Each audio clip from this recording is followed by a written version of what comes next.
Hey, what's going on, everyone? It's Steven Like Gamer, and we're here to talk about one of the most anticipated games of the year I wanted to get this year, and that is Bioshock Infinite. You can see I have a strategy guide back there, just more visual for you guys. Man, what a fantastic, fantastic journey I just completed just a few hours, about an hour ago now. Had to wait till the sun went to bed so I could do a video on it, but man, what a journey that I just finished up. And I'll go ahead and get out the way now. I am under a cold, so my voice is going to get itchy and scratchy.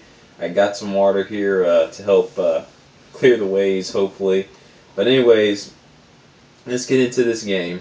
Like I said, I had strategy guy back there because Bioshock had a good. GameStop had a good deal where you could buy the strategy guide for $20 in the game, and you got the all DLC that's going to be coming out for it, the season pass, for free. So I went ahead and did that, and I'm going to get all the download stuff that's going to come out. I think there's 3 packs coming out for it for free. So really looking forward to that. And the strategy guide has a lot of good artwork and stuff in it. So I'm not ashamed to have that at all. Didn't have to use it any for the walkthrough, but or the playthrough of the game, but fantastic, fantastic strategy guide. But anyways, I'll go ahead and get the main answer right off the bat out the way. Did it live up to the Bioshock hype? Did it live up to all the hype it had? Did it live up to the expectations that Bioshock fans probably had? Because I was a huge fan of the first Bioshock and even the second one. Did it live up to it? Yes and no. There's just something special about that first step you take into Rapture, and just the underwater city. It's something unheard of. Like just walking through it, the way it was designed, just the first impression of being in there, just the wonderment you had just exploring that place. It it was amazing. Being in Colombia, which is where the setting of this game is, it almost felt like just being out in the real world. Yes, you're up in the clouds, but I'm still looking at the same stuff. I'm still looking at clouds and birds flying around and stuff. It just happens to have a skyline that wraps around the city. So that sense of wonderment, as far as that, I would forget sometimes that I'm floating in the sky. When I was down in Rapture, I never forgot I was under the water in this city that was under the water. So yes and no. It still was a beautiful, wonderful setting for the game, but I'll get more into that later on. But still a great, great game. I loved every moment of it. So without further ado, we'll get into it. I'll try not to make this one too long because me and my co-host of another gaming podcast, or one of my co-hosts, Dustin Christ, we plan on doing a mini episode like we did for Nino Cooney, Wrath of the White Witch. We plan on doing a mini episode on Bioshock and touch on the other games probably in the series as well. So if I don't touch on everything here, it's because we're going to do one in that's more in depth. Anyways, let's get into it. What is Bioshock about? Well, you're following your hero of the game, Booker DeWitt.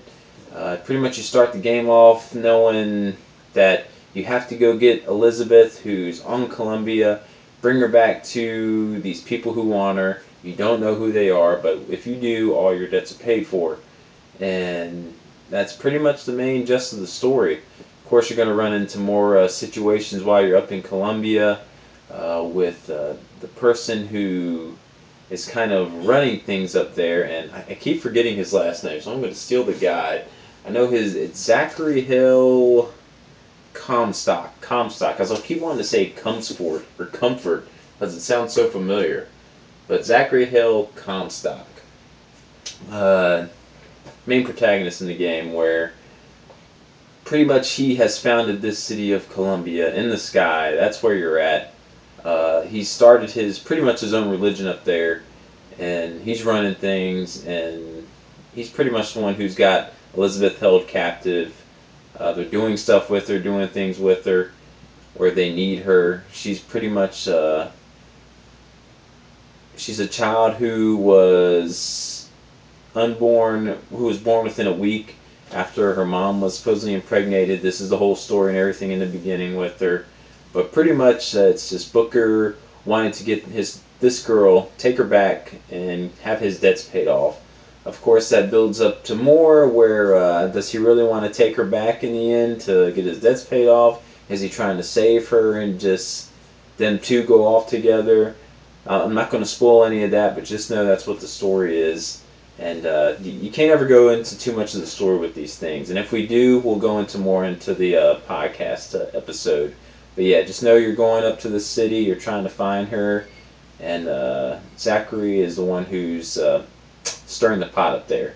Anyways, let's go on to some of the main things in this game. Wow, does it touch on a lot of hot button issues that just take place here, just in America and in general. Just things with religion, things with race, racial things, tones, political issues. It touches on a little bit of everything. In the game, the most amazing thing in the game, in my opinion, happens right in the beginning, right when you step off of the seat that takes you up to Columbia, and you step into this church, and the song that's playing in the background, an old country church hymn, uh, "When will the circle, or will the circle be unbroken?" It's it just sets the whole tone and the whole mood for the whole game. Just that song going on there. Not that it's sung beautifully, but the lyrics are just, who would have thought it would have fit so perfect to a video game? A church hymn from back in the day would fit so perfect into this game, and how everything is set around it, and just how it does come full circle in the end when you're hearing the same song at the end of the game. It's just wow. Just, I never thought a song could be so effective and so well used until that song was put into this game. And just, if you listen to the lyrics, make sure you even Google the song so you can listen to the whole thing. It just fits with the game 100%, and it makes the game right from the beginning when you get off. So when you hear that and you walk out into the city of Columbia, just a lot of stuff going on. Zachary, he found this place, just Comstock. He found this place, so he started his own religion. Where basically you're following the founding fathers, is who they devout everything to. Lincoln and Jefferson and people in Washington, and what he's got the whole place centered around wanting to be like a white cultured area. He just wants it's all about the white man. He wants they're the privileged people. They're the ones who're supposed to, I guess, have everything they want. And you'll see throughout the game a lot. There are black people up in African Americans up in Columbia, but they're not treated very well, and it winds up leading to there's civil war going on Columbia, which is kind of weird because I'm sitting there wondering, all right, you're in the city Columbia. If you're African American, why in the world are you going up there? I don't know if maybe they don't know what they're expecting when they get up there, or the time period is 1912. So there was racism going on big time back then. So maybe it doesn't matter where you went, it was going to be like that. But it was just crazy seeing it's put in the game like that. And the religious thing, how they were just it was just insane. I can't. Maybe me and Dustin can get more into it and more in depth when we're talking about it. But it's just crazy how it was a well thought up religious thing that they had going on. And anytime something religious gets with me, I get a little too affected by it more than I should. But it's just, man, it was just crazy how well thought out everything was. But they did a good job in portraying it. Like I said, when that song first hits and you come out of the into Columbia, it's just amazing. I mean, within the first few minutes of the game, you have a racial thing going on where you can throw something at a couple, an interracial couple. So it's pretty crazy. It touches on a lot of hot button issues with just, I guess, kind of like anti-American stuff, how we are here. But it's just really crazy. But Columbia is just such a fascinating place. Just, it looks beautiful. Like I said, it's in the sky. You're constantly seeing it move up and down sometimes, just how everything is. The building styles and textures kind of look the same way as Rapture did underwater, but this time it's in the sky. And it felt pretty much like Rapture, just in the sky. More open, not as close quarters, but very bright, vibrant colors going on. The graphics had a kind of cartoony feel to them, but in a good way. I really like that style, how they did with it, and Columbia was just fantastic. just the music you have playing in the background. God only knows, like a barbershop quartet comes up singing that song. Just the musical styles in the game and everything was just awesome. How it was just displayed in the game. The old music boxes they'd have playing in the background when you go into some places that you can turn on and off. Just awesome setting up there. And you could see the difference. It's like so at the race. They had the whites only bathroom, the colored only bathrooms, and just the difference between them, and just how people, there's shanty towns up there where you really feel sad when you see a little kid just sleeping under a stairway on a bale of hay. You just feel so sad for him and what's going on up there in a place that's supposed to be so perfect to live in. It's supposed to be heaven in the sky, seeing so much pain and suffering going on some places in it. So really crazy, really awesome storyline. So I love the setting, love the atmosphere. It was really cool, and the gameplay, it lives up to the Bioshock gameplay. It's pretty much the same. You have your powers, your tonics in your left hand, and you had, they call them vigors in this game, and you're pretty much using weapons in the right hand. Like the older games, and I think they did a better job with the weapon mechanics in this game. The shooting and stuff felt a whole lot better than the first two games. The vigors, they had some really creative vigors in the game. The one thing that was missing though was the telekinesis one. I really enjoyed that from the first one, and I can't believe that wasn't in this game. It was one of my favorite abilities. But they got your fire, your shock, they got water powers, water abilities, crow swarms. They got all sorts of cool vigors you can use. I didn't find myself using vigors though until very near the end game. I really didn't need to use them. A little help box would pop up saying, hey, be sure to use your vigors because you know you got them, so why not use them? And I really never did use them. I used them to do some achievements, but I really never thought the need to do it. I was playing through the game on normal, but just the guns are so strong in the game that I really didn't need to use any. And my mouse getting dry. Yeah, so it lives up to the Bioshock name, but they did some new additions into the game where you can actually equip a hat, a shirt, a pair of pants, and I think it's boots, and they'll give you certain passive abilities to Booker, but it can make your critical stronger. It can make you, when you're on the skyline, it can make you shoot faster or something. Like all these different abilities, because there's gear that you can find throughout the Columbia. I wouldn't say it's kind of like a loot fest type like a Diablo or nothing, but there are off the beaten path. Sometimes there will be a gear, a piece of loot that you can pick up like that. I mean, you're constantly having to loot trash cans and boxes and crates for ammo and health and salts, which is resupplying your, like, mana is what I always refer to it as for your vigors. But it really kept everything. I like the simplicity of this game. I remember the first game, you had to find, it felt like over 50, 60 tonic bottles to, even if you wanted like Electric Bolt level 2, you had to find it. I like how when you could find these vigors in the game, there's only 8 of them, and you level them up through the vending machines. You don't have to do anything else. I like the simplicity of that. You upgraded your weapons through the vending machines as well. I like the simplicity of that. It's like the other ones, you can buy ammo and stuff from the vending machines. Never felt like I was out of ammo or nothing. It seemed like I always had salts prepared.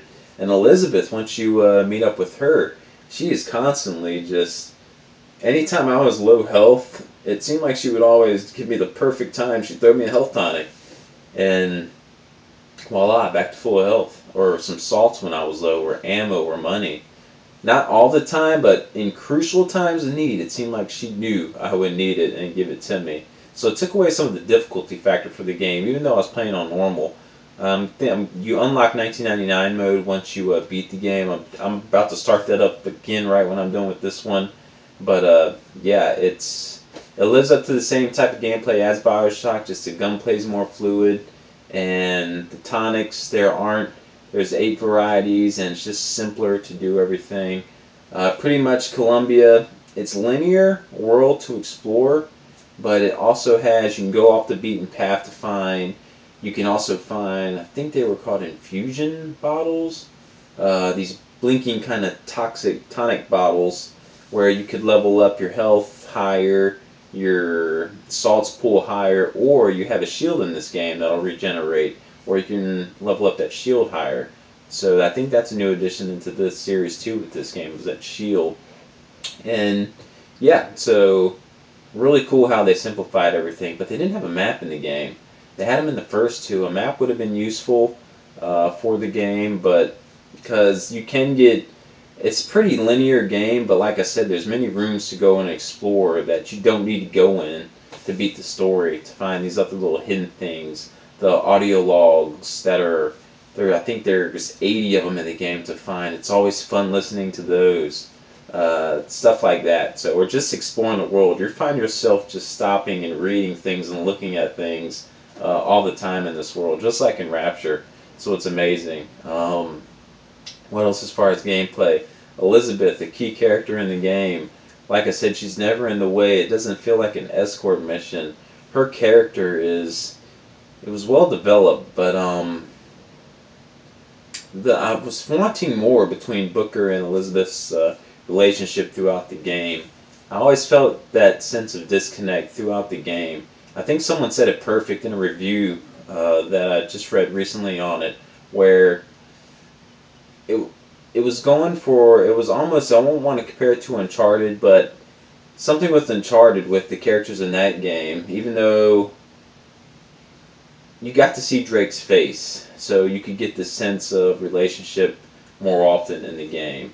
Or even in Halo 4, you got to see Chief and Cortana once in a while. He would step out of the first-person perspective and talk. In this game, you're constantly as Booker in the first-person perspective, and there's going to be times where you got to comfort Elizabeth and in situations like that.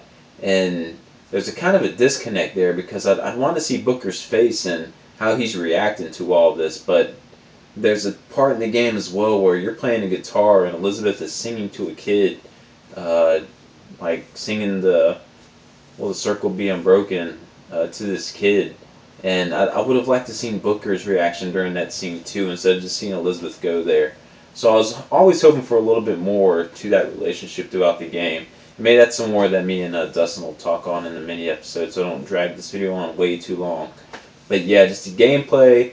Another unique ability in there is the skyline. You have your sky hook and you can just zip and whiz around with ease on this skyline.